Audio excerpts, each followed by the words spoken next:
Good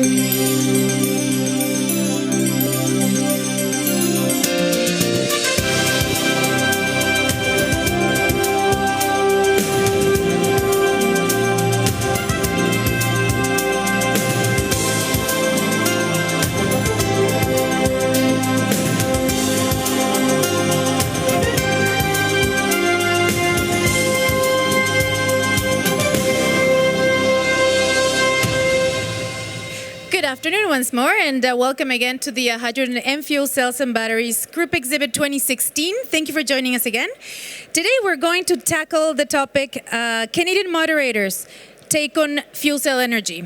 And for that we have three of our Canadian moderators, the first one being Kristine Sinclair. Thank you very much for joining us. Then Brian Poole, thank you very much for joining us. And Michael Sinclair, thank you very much for joining us as well. And Kristine and Michael, no relation? Apart from the same last name? There didn't used to be. There wasn't always. Excellent. Thank you so much for joining us. So we're going to do something a little bit different today.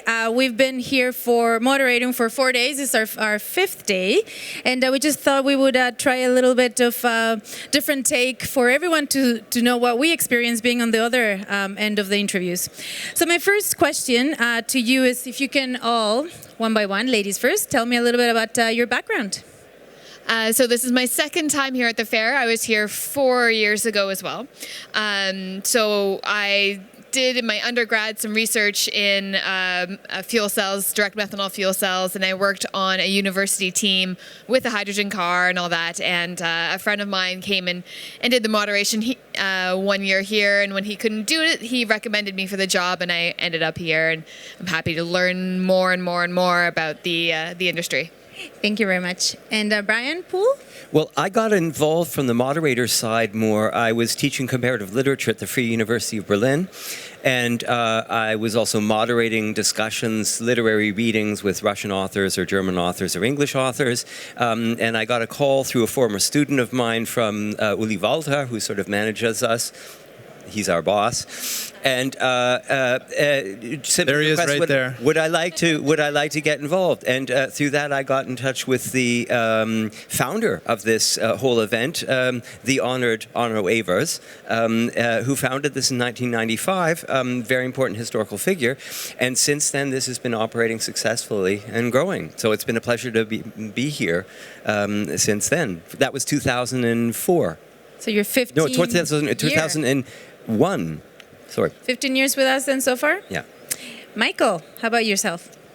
So a little bit about me. I'm an engineer from Toronto, Canada. I worked for 6 years for a solar technology development company there, and in the later time, I was a director at this company doing product development. So I come from a product development standpoint, and really not any prior experience in fuel cells, but experience in solar, so some experience with energy, and it's been really interesting for me to come here and see the state of the industry and the state of the technology as it kind of actively evolves. And I will ask you, this being your first time coming here, when you found out that you were coming to join the team, you had some expectations. Now that you've been and experienced the whole week, how has that changed, or did it stay the same?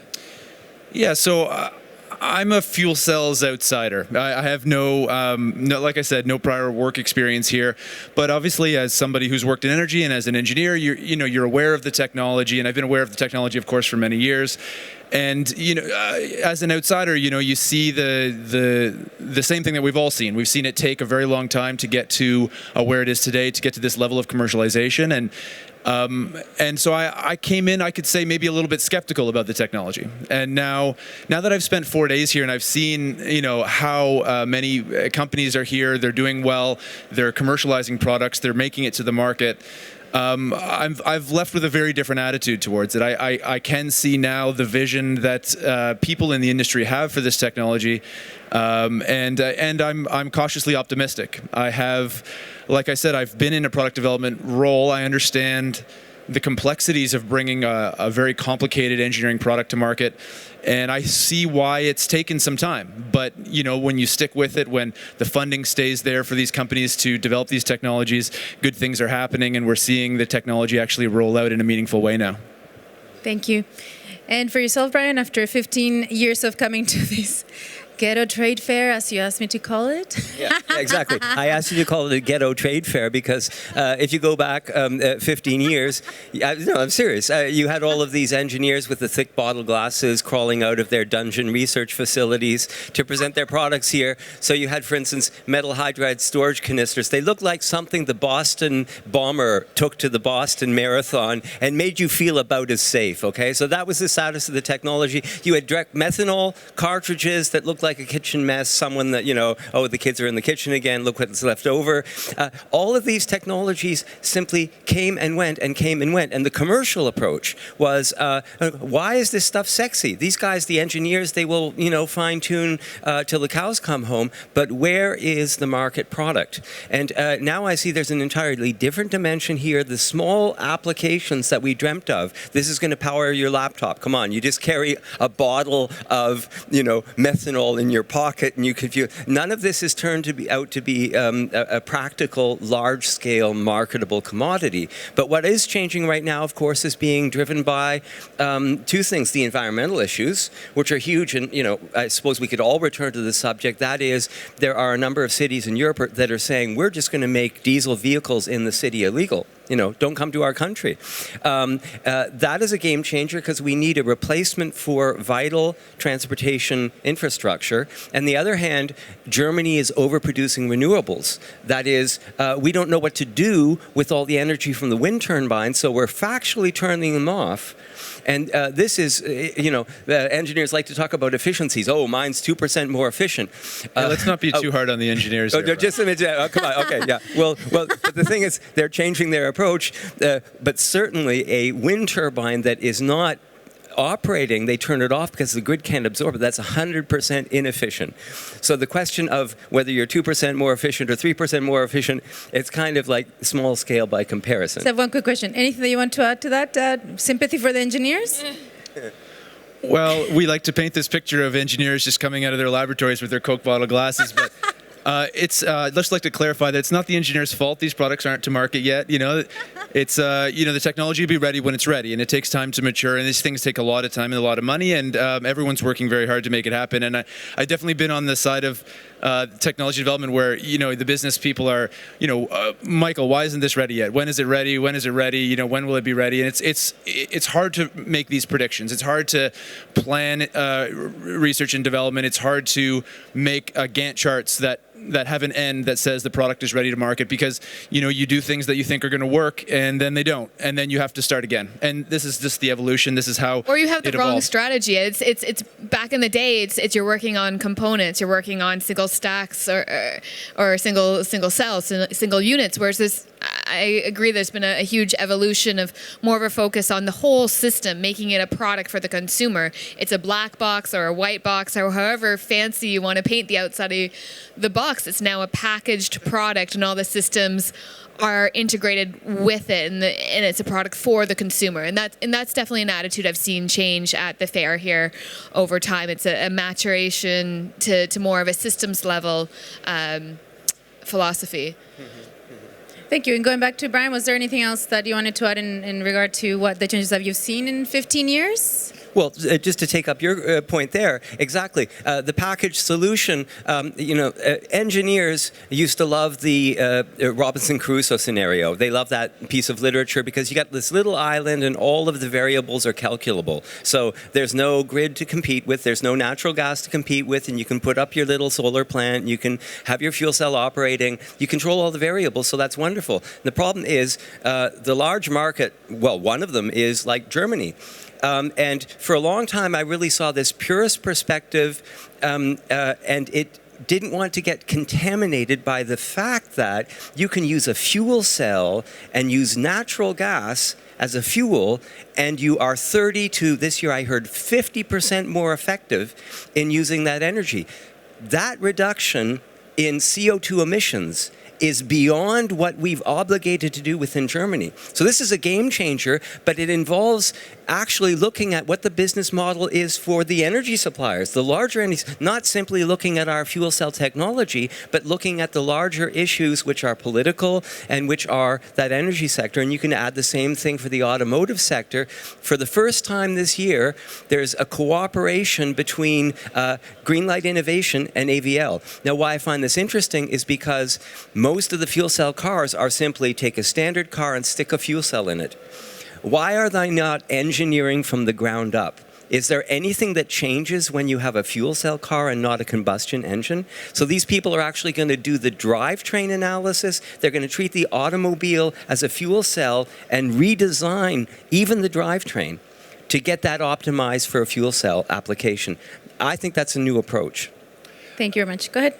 I was just going to mention, you mentioned that it's nice when the systems are kind of constrained and fully calculable, and you can solve a particular problem. There is a really great example of an industry trend of that happening, though, of people finding that islanded ecosystem for these technologies, and that's, I would say, in the fleet vehicles, in commercial vehicles section. I think in the sense that you can develop a project and you can control all the variables. You know what your vehicle utilization is. You know how many kilometers they're going to be driving. You know where they're going to be. The vehicles are moving, so you can plan your fueling stations. So there's ways to kind of isolate, sections of this new hydrogen economy in a way. But you're still not isolated in the sense that whatever you're competing against. So if you're competing against a diesel fleet or whatever, the external market changes so that all our gas prices dropped by how much in the last year or two, and you can design a product for a certain market, and then by the time you're ready to come to market, the market you're competing in has completely changed. And that's a problem we all know all too well from working in solar. Yeah, absolutely. 5 years ago, an easy business case could be made for developing new solar technologies, and this is not the case anymore. So market conditions can be pretty harsh on new technologies. Okay, and Kristine, anything else that you wanted to add as far as the changes that you've seen at the fair for your first and second time? So a couple of things. I've seen a lot more political will, which has been really interesting because the clear message that's been given when I talk to all these different companies is that the technology is ready. We're ready. We want to get going. We need the political climate to change, have regulatory framework, have incentives, whatever else. And then the other thing that I've seen somewhat change is less technological, but we still have a long way to go, in my opinion, in terms of gender diversity. And this is not unique to this industry. It's a technological industry, and that's in any technological industry. You don't have so many women filling technology development roles, engineering roles. And so although I'm seeing it change a little bit, I didn't see too many females represented here on the stage or in the technological forum. And that is really something that I would like to continue to see evolve in the future, and would help any product development cycle having diversity on a team. Of course. And my next question, while I have you on the mic, what has impressed you the most this time around at the fair? From vendors or from the fair itself, the size, the weather? The weather has which is controlled by the negative fair impression.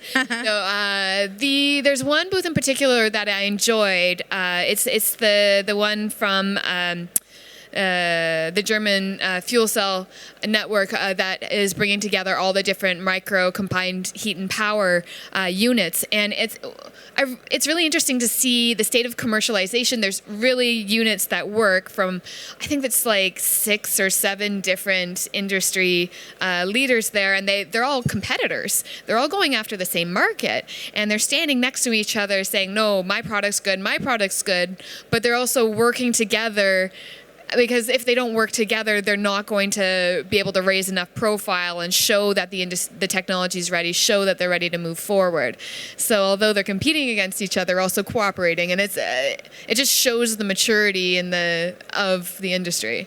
Indeed, the camaraderie between the German companies and so on, and other companies as well. And I have experienced that as well.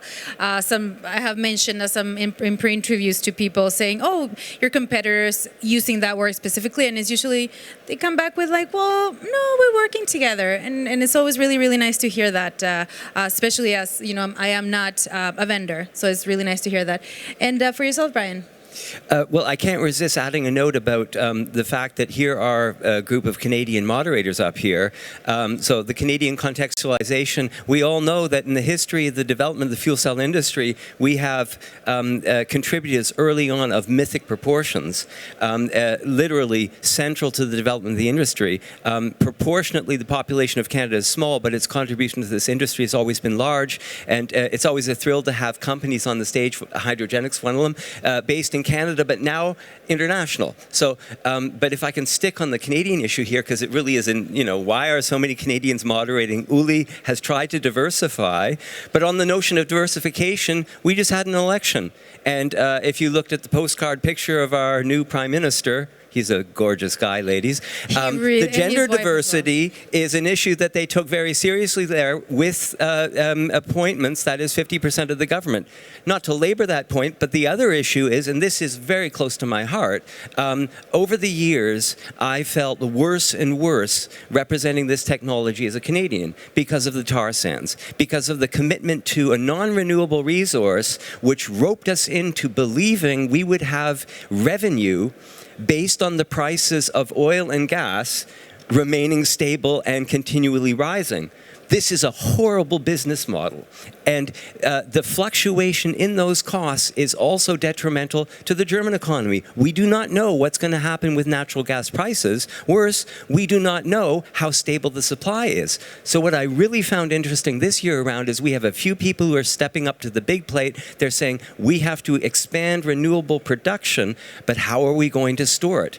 This is a game changer for me when ITM or Hydrogenics and other people start talking about storing terawatts, start using electrolysis and then discussing where are we going to put it, into the grid? Are we going to methanize it? Well, we'll deal with that later, but wait until we fill up 5 to 10% of the grid with renewables.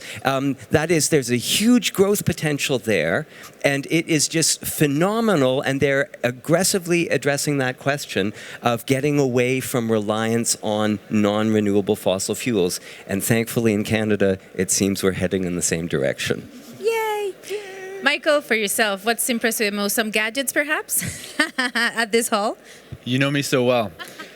I think that I've seen a lot of new things. As I mentioned, as an industry outsider, seen a lot of cool technologies. Micro-combined heat and power I think is really neat, and there's been a lot of, like Kristine was mentioning, a lot of developments there, products that are becoming commercial. I would say that there's one company in particular maybe I'd mention that I thought was particularly cool was a company called Serna. They're a young startup spin-off from the Fraunhofer Institute. And they have a really cool micro-combined heat and power system that's very, very small. It's actually it's a system that doesn't provide entire heat for a home by itself. It's like an additional product that you add on. It produces some electricity. And this little device, very small and cheap, fuel cell, works off natural gas. But small device has only, I think, 300 euros per a kilowatt of stack cost, which is phenomenally low, I think, if you compare that against the industry. And they also, it displaces, it offsets the electricity use, I think, of about 20 solar panels. So you could have this little device on your wall, or you could have 20 solar panels on your roof. And that was, I thought it was really neat. They're taking a totally different approach as the other, this is nano combined heat and power as opposed to micro, and I thought that was really cool. So no, I don't have any shares in this company. No, I'm not. This is I just thought it was neat, and I wanted to mention that that was one of the cool things that I learned here. I do think we've missed one thing here, though, is Robynn as well, another Canadian moderator. We've missed. You asked us all these questions, but we missed your perspective. And when we're speaking about the Canadian perspective, nobody knows better than you and your association. I was actually just thinking about myself now. I was like, I should probably introduce myself. So I'm Robynn Gascoigne Serna. I do the communications for the Canadian Hydrogen and Fuel Cell Association. But this year I was lucky enough to be a part of the MSA group, the moderator group team here. And so yeah, it's been a fantastic experience for me. First year, so I had no idea what to expect. I just heard it's really fun. You should really do it. It's going to be a lot of work, but you love it. And I've been to quite a bit of fairs all around the world, and I'm not just saying this. This is really, really well organized. Everything is efficient. Everything is fast. Everything is perfect. It's the 5th day today, so I think I can. I'm pretty sure about what I'm saying, and so yeah. Again, I work for the Canadian Hydrogen and Fuel Cell Association out of Vancouver, where we have, I think, the best weather in Canada. Sorry, in my opinion. And what I've liked the most is I think it's really so well run. I'm really pleased both as a client of the event and as well as working here as part of the team and having such fantastic team. So yeah, thank you for asking. Sorry, anything else? What do you think is missing in the Canadian profile of companies compared to here? There's a much wider range of companies in the industry. Which companies should come to Canada? Oh, I don't want to take favorites. I think we're doing our part. We're working hard. We're again on our way up. Again, everyone knows that we're in a little bit of a slump there for a few minutes, and and now we're all hoping that with this new government, and keep talking about it. But yes, we have a lot of faith in it's a newer government, and they've made a lot of promises, and so we have high expectations, and we have a really good plan. So I think we're going to do really well in the next coming years, and indeed, our Prime Minister is really good looking. I just thought I should end on that note. Should Google him. Oh, yes. And another question I wanted to ask you was, what is it that you would like to see happen next year if we come back or just in the industry in general? What would you like to see happen for you, Kristine? We were talking about more Mexican food and then, yeah. More, and so I'm Mexican, but I live in Canada, and that is a conversation that we've had in the background. There is not enough Mexican food at the fair. According to the four of us, hopefully. So apart from that, I'd love to see all the wonderful exhibitors again next year, and maybe bringing your female engineers along with you next year. Yay! Brian? Well, I'm looking forward to developments in the automotive field. They've announced mass production of a Toyota. Is it going to be 1,500 or 3,000 vehicles? Well, that's still small. But I had a Chinese company, Pelcan, up on the stage here, and they want to do 200,000 buses. And why I'm thinking that's an important game changer is because I live in one of these urban centers, Berlin, where the fine particle dust, the Feinstaub, which gets into your lungs and never leaves, and correlates 1-to-1 with the risk of various types of lung cancer. This is nasty stuff. So I would really like to see an evolution such as some northern European countries have announced, where they simply forbid diesel vehicles within an urban environment. So that would be something I'd like to see. Thank you very much. Michael, what would you like to see? I would like to see. Good question. Okay, so I think that what we need for these technologies to be successful is the continued support, political support from the different governments around the world for these new technologies. I think Canada's doing its part, but one small change that we could use on the home front is I don't believe that, for example, micro CHP qualifies for our feed-in tariff programs back home, of which Canada does have, is particularly Ontario, my home province, has feed-in tariffs for solars and alternative energies, but because micro CHP often uses natural gas, it's not an alternative energy, according to their definition, and therefore doesn't qualify for the feed-in tariff rates on the electricity produced. But if you consider the big picture and the opportunities for Canadians to reduce their CO2 emissions from using these types of technologies, I think we need to see that one as just an example of a policy change that could be influential in opening up another market to these micro CHP companies. So basically, that was a specific example, but in general, I think it would just be good to see the continued kind of political support for this new technology, because yes, it's taken some time. Yeah, we've all put, the governments have put a lot of time and money into getting the industry to where it is today, but I think it's going to pay off, and we need it to pay off because we need storage. We need these new technologies that have lower CO2 emissions, and I think it'll all work out well in the end if we just stick with the technology. Robynn, anything you're looking forward to for next year? Anything you want to see change? I would like. It would be great if it was bigger. is great right now, but I think it's good to get more companies to come and join us and take advantage of what happens at the fair, the contacts that they make and so on, more from a business perspective, which is, sort of more my background. And I'm looking forward to see what changes they make, they surprise us with next year. That's I hope that is sunnier next year, but I hear that there's no control over that, but who knows? Thank you for asking. Are there any questions from anyone on the audience that would like to ask anything from the moderators? No? Mona? Uli? Uli, you must have a question. Maybe we'll save those for off the mic. One last question from each of us. What's next? What are you guys doing after we're off today and finish the fair? Yes. So flying to Africa for a few months, working on some solar energy projects out there. Being irresponsible, basically, and then eventually moving back to Canada and maybe working in the fuel cell industry. We'll see. And so how is it that you're able to take so much time off? The whole irresponsibility thing. I just quit our jobs and... Sorry, she's referring to herself and Michael, her husband? That guy. Yeah. So we're lucky that we get to work together. We work together in solar. We met at work and got sick of working. This is getting weirdly personal. That's what I wanted to get to today. Any problems, any marital issues, maybe for later. Thank you. And for yourself, Brian, what's coming after the fair? Well, I'm basically a whore for the publishing industry, so I'll be translating part-time. I'm writing a novel, and I'm also, I do cultural studies, so I focus on the development of cultures. Anthropologists literally study the evolution of culture as a function of how many calories per person we consume. So for me, there is a continuation from ancient anthropology, literally paleontology, right up to the present moment, and where we are and what happens if our energy supply actually collapses. Hydrogen production is vital to ammonium, and that is vital to the fertilizer industry, and this is all sort of closely related and spooky. So I'm going to keep on that subject. Excellent. Michael, we know sort of where you're going, and then?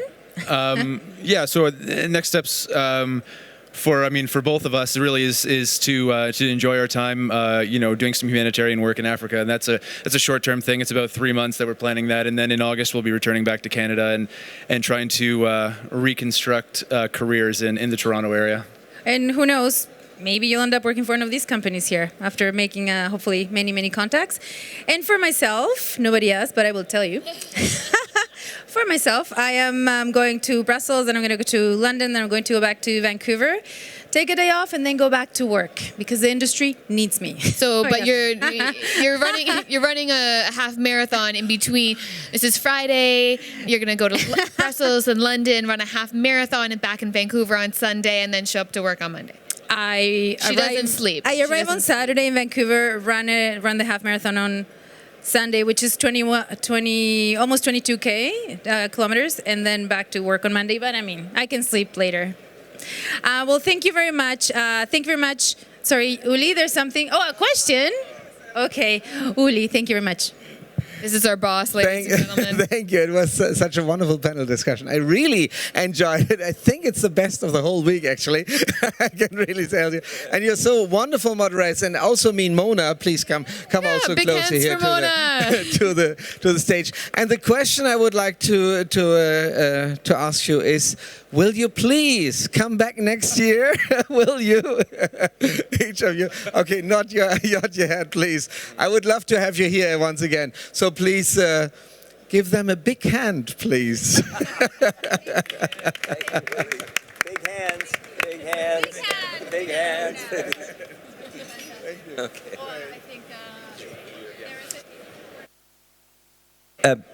Kurz mal auf Deutsch. Wir haben etwas gleich in was? 30 Minuten, eine Einführungsveranstaltung für Leute, die diese Technologie nicht ganz verstehen oder ganz verstehen, aber sehen wollen, wie man das erklärt. Eine Einführungsveranstaltung mit Uli Walter auf Deutsch, zusammen mit Dr. Lars Röltsch von Fraunhofer Institut. Die werden erklären, wie diese Technologie funktioniert mit Modellen. Und dann gibt es ein Quiz und es gibt was zu gewinnen. Also wer etwas gewinnen will, bleibt sitzen.